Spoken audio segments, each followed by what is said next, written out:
Vamos lá, pessoal. Então, com o segundo exercício do capítulo 12 de equações de Maxwell. Então, um fio condutor retilíneo muito longo, de condutividade sigma e raio A, transporta uma corrente de densidade, né, deu a densidade de corrente sigma vezes Z, uniformemente distribuída sobre a seção transversal. Tome o eixo do cilindro como Z, como eixo Z. Então, foi o que o desenho que eu fiz aqui. Calcule B na superfície do fio, ou seja, na superfície do fio vai ser justamente, por exemplo, vamos pegar aqui deixa eu só arrumar aqui. Como se eu vou pegar de outra cor aqui.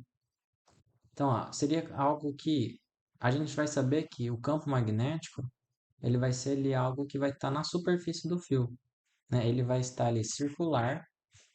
Ops, acabou dando um pequeno bug aqui. Tá? Ele vai acabar sendo circular ali e ele vai pegar bem assim, a parte vai tangenciar a superfície, né? Com raio A. E o campo magnético aqui, a gente pode considerar que a corrente vai estar, a densidade da corrente está vindo nesse sentido, então o campo elétrico está nesse sentido, tá? No sentido do eixo Z. A gente vai começar então. A gente vai primeiro, o que que ele quer? O campo elétrico na superfície do fio. Aqui, então eu vou ter que usar, ah, né, deixa eu colocar aqui, letra A. Eu vou ter que usar a lei de Ampère-Maxwell, né? Então, a lei de Ampère-Maxwell vai dizer o que para gente? Que a integral, né? A integral de linha do campo magnético ali, a circulação do campo magnético, ela vai ser igual a μ0 vezes I, que é a parte da lei de Ampère, mais a inserção de Maxwell ali. μ0, ε0, aí vem D, vou colocar aqui assim, ó, como fluxo do campo elétrico dt. Só que assim, não tem fluxo do campo elétrico, por quê? Justamente porque eu estou com uma densidade de corrente uniformemente distribuída, ou seja, esse campo elétrico ele é uniforme, então eu não vou variar ele no tempo. Então essa variação ele existe, mas o fluxo dele, a variação do fluxo não vai existir. Então esse é o problema aqui. Então a derivada vai ser zero, porque o campo ele é uniforme, né? Então por isso que a gente vai estar cancelando esse termo aí. Então nossa integral é, vai dar justamente, né, só essa parte da lei de Ampère. Então vai ficar B, só que eu estou considerando a circulação aqui, ó, em torno bem aqui com o centro A. O raio vai ser o mesmo, né? Vai ser o raio A. Então vai ficar, esse comprimento vai ser o comprimento da circunferência, 2πa. Então o B vai ser da integral, fica a integral circular de dl, né? Então isso aqui vai dar 2πa. Isso aqui é igual a μ0. E o I a gente sabe que o I é o fluxo, né, basicamente, a integral de superfície do vetor densidade, né, densidade corrente. Então a gente vai ficar com isso aí. Então B, só dar uma reescrevida melhor, B é igual a 2πa, que é igual a μ0. O J, ali a gente deu como sigma E. Sigma E vai sair da integral, são tudo coisas constantes. Sigma E. E vai ficar a integral de dA. A integral de dA justamente é a área que a gente está olhando aqui, ó, que está passando o campo elétrico. E vai ficar π vezes A ao quadrado, tá? Então, deixa eu só centralizar isso aqui um pouquinho, tá? Então, vamos lá. Então, B, não, era B vezes aqui, desculpa. Então, B vezes 2πa. Então, B passando dividindo, já dá para simplificar algumas coisas, acho que antes, né? Vai ser o quê? O π vai com π. O A vai com A ao quadrado. Então, vai sobrar μ0. Deixa eu só conferir se vai ser isso mesmo. μ0, vai ser isso mesmo. μ0 sigma e A, vai sobrar um A, dividido por 2, tá? Então, esse vai ser o módulo do campo elétrico. Se a gente quiser vetor, esse é o módulo. Se a gente quiser o vetor, é que nem a gente fez no exercício 1. Esse vetor, né, ele vai estar como? Ele vai estar tangenciando o círculo, né? Ele vai ser tangente, ó. Se eu pegar, né, o vetor, a gente está bem na direção da circulação, então ele vai ser assim, ó, vai ser circular ali a corrente. Essa é algo que a gente já fez, é que nem o fio, né? O campo magnético vai ser circular ali, tá? Então esse aqui é um caso, acho que normal, tá? Acho que tranquilo de fazer.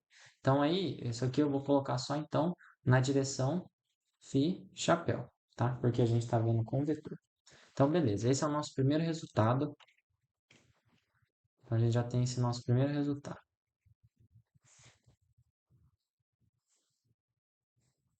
Beleza. Então agora vamos para a letra A. Letra B, desculpa. Vamos lá, letra B. A letra B ele quer o quê? Ele quer calcule o vetor de Poynting S na superfície do fio. Então calculamos B, agora calcular o vetor de Poynting, né? O vetor de Poynting é um vetor muito interessante, né? Que a gente vai ver uma aplicação dele aqui na letra C. O vetor ele é dado por E, então o campo elétrico vetorial com campo magnético, né? Dividido por μ0, né? Então vai dar justamente o vetorial, vetorial E com B dividido por μ0. Então, essa é a representação aí do vetor de point. Só que assim, pessoal, o E, que nem a gente viu, o E, ele está na direção aqui de Z, né? Ele está na direção de Z. Então, aqui vai ficar E na direção de Z, chapéu, certo? Vetorial com B, quem que é o B? μ0, sigma, E, tá aqui em cima, A, Φ chapéu, né, dividido por 2, tá? Tudo isso dividido por μ0, né? Aí já vou colocar o μ0 aqui. Aí o que que vai acontecer? Vai cancelar, né? Quando dividir, vai cancelar certinho o μ0. μ0, μ0. Beleza. Então, ó, perceba, agora vamos tentar. Eu aqui eu não vou ter que vocês que prestem atenção um pouco na minha mão, que eu geralmente faço produto. Assim, é o produto vetorial. Eu tô com Z e o φ tá vindo aqui nessa direção, ó, o φ. Então, eu tô Z vetor φ. Então, ó, o produto vetorial vai estar na direção do raio. Vai dar assim. Então, ó, o Z tá para lá e o φ tá rodando assim. Então, o vetor vai estar sempre na direção do raio. Só que na direção apontando para o centro. Então, se a gente tomar, geralmente, quando a gente pega coordenadas polares, a gente toma o vetor, né, vamos dizer assim, o vetor, acho que eu coloquei como ρ, o vetor ρ como geralmente saindo do centro para fora. Então, eu vou tomar esse vetor, esse versor, né, o ρ chapéu apontando para fora, e como o vetorial deu para dentro, isso aqui vai dar apontando para dentro. Então, S vai ser igual a, vai ficar E quadrado. Então, ó, vai cortar o μ0, vai ficar sigma E ao quadrado, então vem o E vezes esse E, né? Módulo vezes o módulo. Aí vai ficar sobre 2. E a direção vai ser rho chapéu. Só que na direção do centro, o rho aponta para fora, né? Então, como ele está apontando para dentro, vai dar isso. Então, vai dar menos sigma e quadrado A sobre 2. Então, a gente também tem a direção do vetor point, né? Então, ele vai estar apontando para o centro, vai ser algo que ele está como se fosse algo centrífugo, como fosse não, né? Algo que aponta para dentro do centro, algo centrífugo, né? Então, beleza. A gente consegue aí a letra C. Agora vamos, a letra B, desculpa. Então, a gente vai agora para a interpretação física do que seria esse vetor de Coulomb.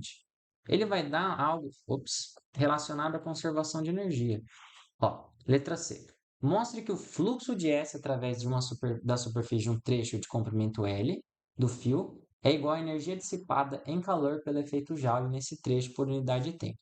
Note que essa energia flui do espaço em torno do fio para dentro, tá? Então, o que que a gente vai calcular? A gente vai calcular aqui na C o fluxo. Então, o que que ele falou? O fluxo. Então, eu vou calcular o fluxo de S, vetor de Poynting, na direção dA, né? Só que perceba, essa área vai ser qual? Isso aqui talvez seja interessante notar. Então, o vetor de Poynting, o que que a gente percebeu? O vetor de Poynting, ele está apontando para dentro, né? Ele tá entrando na superfície, né?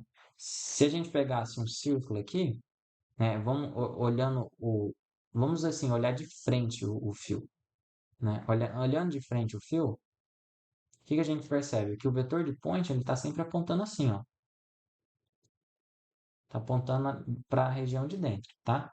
Então é isso que eu vou tentar representar aqui. Opa. Então, ó, antes disso, né?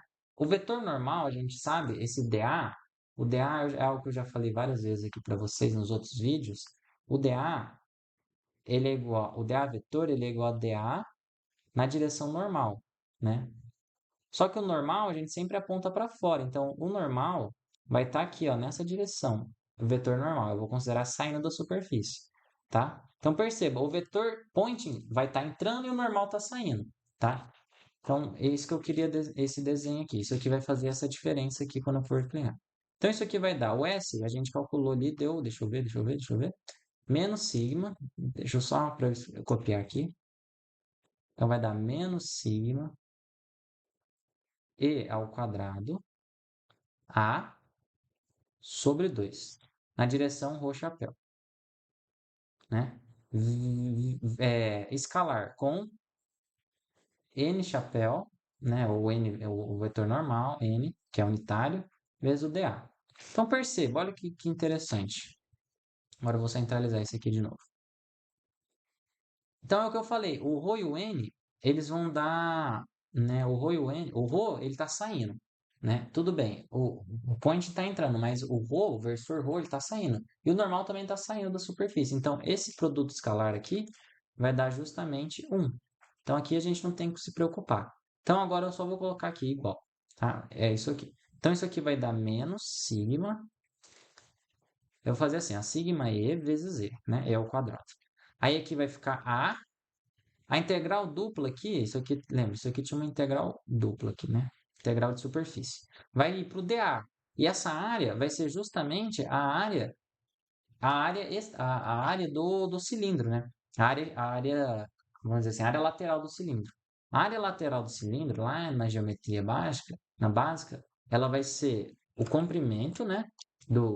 Vamos dizer assim, da base, o comprimento da circunferência da base, que é 2π vezes A, vezes a altura do fio, a altura do cilindro. Essa altura do fio a gente está considerando como L, né? L seria o tamanho do fio. Ele fala aqui, ó, para considerar um comprimento L. Então, vamos supor que o comprimento desse fio agora, vamos supor um fio de comprimento L, tá? Então, a área da base vai ser 2πA vezes L, né? Então, vai ser isso, 2πA vezes L. Tá? E eu acho que agora foi tudo. E divide por 2, tá? Então, vamos lá. O 2 vai embora com 2. Aí aqui a gente tem que ficar bem esperto em algumas coisas. Vamos lá. Vou dar umas manipuladas aqui, ó. Sigma E é o J. Lembra? O exercício deu ali. Sigma é igual... O J é igual a sigma E. Aqui, ó. J é igual a sigma E. Tá? Foi o que foi dado ali. Então, isso aqui vai ficar menos J vezes o E vezes πA. Então, vai ficar πA vezes A ao quadrado vezes L. Isso aqui, acho que vai ficar só isso. Aí, agora, esse πA, ele é justamente a área da seção reta, né? Isso aqui é a área da seção reta, tudo bem? Aí, o que vai acontecer? Eu vou usar aquela relação da corrente, né? I é integral de J escalar dA, né? Então, o I, a corrente, ela é igual, se o J for constante, como é o caso, é JA, tá? Então, perceba, esse JA aqui vai dar o quê? Vai dar a corrente. Eu tenho um J aqui e um A, então isso aqui vai dar. Está dando um pequeno travadinho aqui, mas acho que vocês não vão perceber. Então, vai ficar J com A é a corrente. Então, vai ficar menos I vezes E vezes L. Aí, a questão aqui agora, deixa eu ver se eu não esqueci nada. Isso. Agora, eu vou transformar esse E. Esse E, é que a gente pode pegar aqui, ó. E, aqui lá da relação, que o E, ele é igual a J sobre sigma.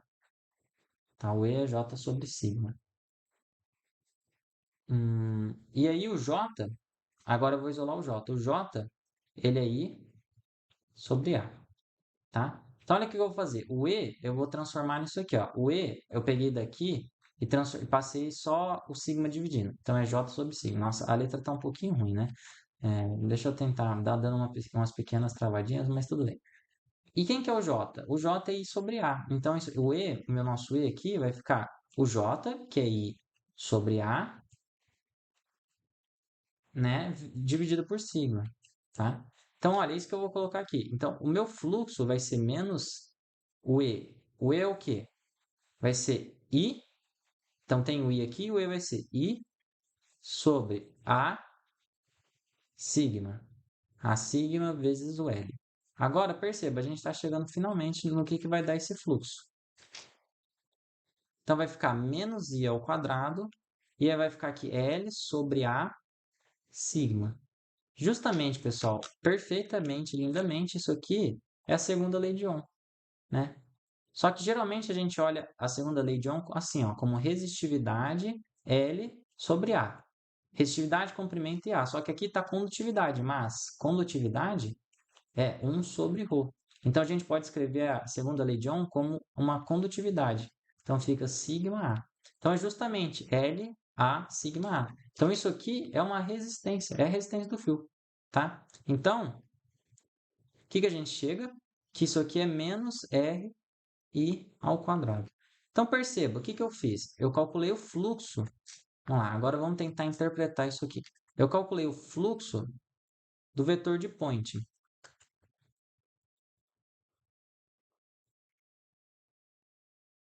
tá? Isso deu menos r quadrado. Perceba, eu calculei o fluxo na área. A área apontando o dA com o normal saindo. Olha que interessante, o normal está saindo, ou seja, eu tenho algo, se eu calculei o fluxo para fora e está dando negativo, ou seja, quer dizer que o fluxo está entrando. E é justamente isso que ele fala aqui, ó. Ó, calcule, mostre que o fluxo através da superfície de comprimento L, é igual à energia dissipada em calor por efeito Joule nesse trecho por unidade de tempo. Note que a energia flui em torno do fio para dentro. Então, ó, o sinal de menos significa isso, que intui de fora para dentro. Então, olha que beleza. O fluxo do vetor de Poynting dá menos r quadrado. E, bom, a gente sabe que menos r quadrado é dissipação por efeito Joule, né? A potência por efeito Joule é justamente isso. Ela depende do quadrado da resistência, da quadrado da corrente, desculpa, vezes a resistência. Então, nossa, pessoal, tá dando umas interferências aqui, mas tudo bem. Ó, tá dando essas puxadas assim, mas eu já. Então, ó, isso aqui é a própria. Opa, não, dá para escrever também como o PRI2 aqui. Então, isso aqui é justamente igual à potência, né, dissipada por efeito Joule. Tá? Então é justamente isso, aí é a potência, tá? Então a gente consegue mostrar que o módulo é igual. E aí isso aqui diz isso, o vetor de Point em última escala é um vetor de ele indica conservação de energia. O vetor de Point está falando que está entrando menos IR quadrado. Só que a gente sabe que está saindo, está dissipando para o ambiente por efeito Joule e R quadrado. Se você somar essas duas coisas, isso dá zero, ou seja, isso aqui mostra uma conservação de energia. Né? Isso aqui está sendo discutido lá no livro do Moisés, justamente nessa parte de vetor de Point, que ele fala sobre a conservação de energia. Quando eu somo, né, essa variação do fluxo do vetor de Point, ele vai indicar uma conservação de energia. Né? Então, o fluxo do vetor de Point está entrando, né? Só que o calor está sendo dissipado para fora. Então, a gente consegue aí, finalmente, calcular as três questões aí. Beleza, pessoal? Então, o exercício é muito bom. E, assim, dá para entender um pouco da aplicação do vetor de Point, né? E um pouco do seu significado físico. Mas é isso, pessoal. Eu agradeço. Até então o próximo vídeo. E aí, finalmente aí terminando o capítulo 12 do Moisés. Falta pouco. Isso aí, tamo junto.